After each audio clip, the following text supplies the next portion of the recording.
Welcome back. State and Trading Organization STO reveals it would not hike the prices of any of its products or services with the alterations brought to the transportation hours of goods. Speaking at a press briefing, Managing Director of STO Ahmad Shahid noted the company would fully cooperate with the changes brought to the transportation hours in the capital city and highlighted the new guidelines brought in carrying goods would have a positive and effects on the traffic flow of the city. In this regard, Ahmad Shahid said STO believes the changes would be a long-term and sustainable solution to the congestion issue caused in the capital city. Noting that STO has always prioritized the convenience of locals in providing its services, Ahmad Shahid noted the company would maintain the price range of its products. Maldives Ports Limited MPL has released a guideline to restrict the price range for good clearance from the ports. The good clearance price range is restricted to prevent the hike in food staples imported to the country. Ooredoo Maldives launches its artificial intelligence-based digital customer engagement platform, Ooredoo Next, on Viber. The new service was launched by CEO of Ooredoo Najib Khan at a ceremony held at Unima Grand Hotel.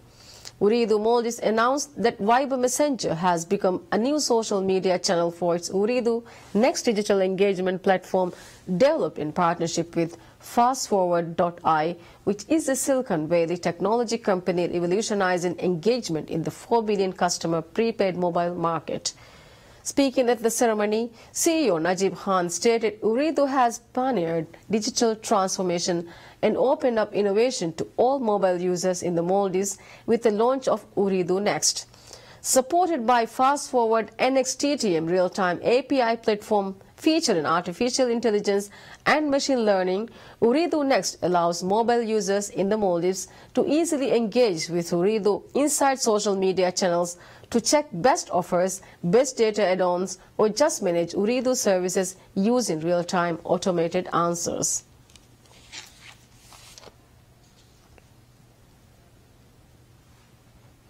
The first ever supplier guide is set to be launched for the first ever Maldives Supplier Expo, which will be held during Travel Trade Maldives TTM 2018. Maldives Supplier Expo is an invitation-only event where exhibiting companies can expect to meet key decision makers, including engineering directors, head chefs, procurement managers, and chief financial officers from all over the Maldives.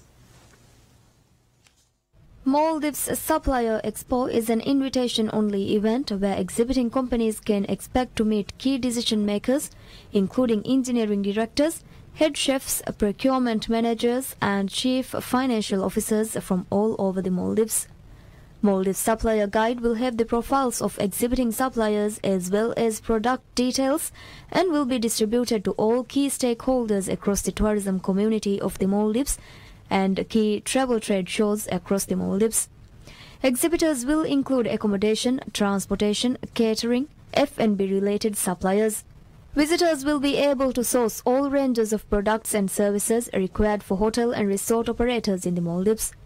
Exhibitors and visitors can pre-schedule meetings via a special software before the event begins, while giving potential buyers an excellent opportunity to get an overview of offers for the industry. Maldives is internationally renowned for its world-class tourism products.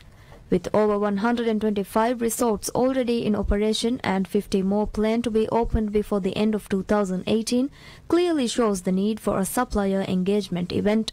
Maldives Supplier Expo will act as an innovative marketplace dedicated exclusively to industry professionals. This would be a complete event that promotes the entire value chain, capitalizing on the supplier side while promoting the dynamism of Maldivian demand worldwide.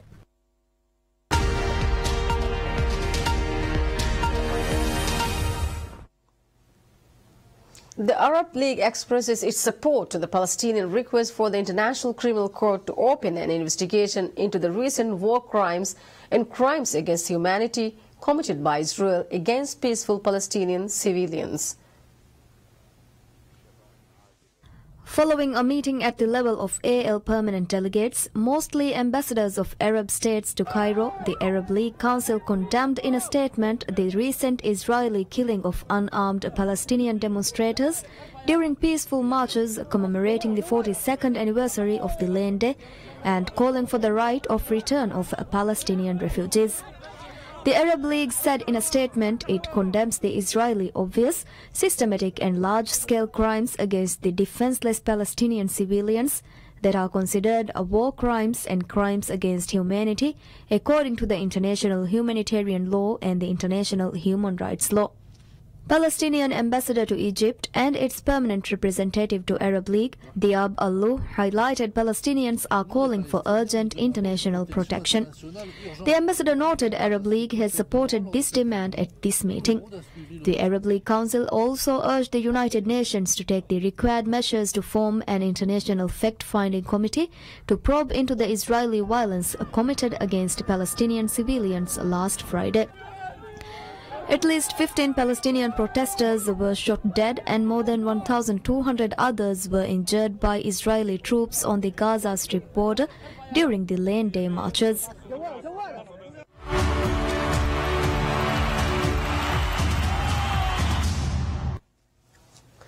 Liverpool manager Jurgen Klopp praises his team for their stunning first-half display in their 3-0 win over Manchester City at Anfield, but warned that the two-leg tie was only at half-time. Three first-half goals at Anfield left the Premier League's runaway leaders reeling, and although they regained their composure in the second half, their failure to score an away goal could prove to be decisive. The German was particularly pleased that Manchester City did not produce a shot on target in the entire game after his team had blitzed City with 3 goals inside 31 minutes. While the margin of victory was emphatic, Jurgen Klopp said he had been in the game too long to think the contest was over. We scored 3 fantastic goals. Second half, I know that you probably all love that. Can't be defended, very no shot on target, very deep, concentrated, all that stuff. I like it as well, but when we have the ball, we have to play more football, and that should be clear. And we can do that, so that's still space for a lot of improvement. But of course, the result is the most important thing, and I never expected a perfect performance. I expected only that we be a real challenger, and we were a real challenger, and now we are 3-0 up. That's better than being 3-0 down 100%, but it's not a decision. Everybody knows that as well. We go to Manchester City and they want to strike back. They didn't play bad tonight. They only didn't create the usual number of chances they do normally. Manchester City coach Pep Guardiola also said he believed the tie was not yet over. He said the team are capable of turning around a 3-0 first-leg deficit in their Champions League quarter-final with Liverpool, and says he will convince his players they can fight back in the tie. So I think in this room it is nobody except the guys who is talking to you believes we're going to go through. Tomorrow we're going to try to convince ourselves in this week, to try it in 6 days, to try to do our game. It's 90 minutes more, we're going to try. Before the game, Liverpool fans threw cans at the City bus. At least one bottle was thrown and smashed on the side of the bus, but did not break any of its windows. With that, we conclude the news for this bulletin. Thanks for joining us and have a pleasant day ahead. Bye-bye.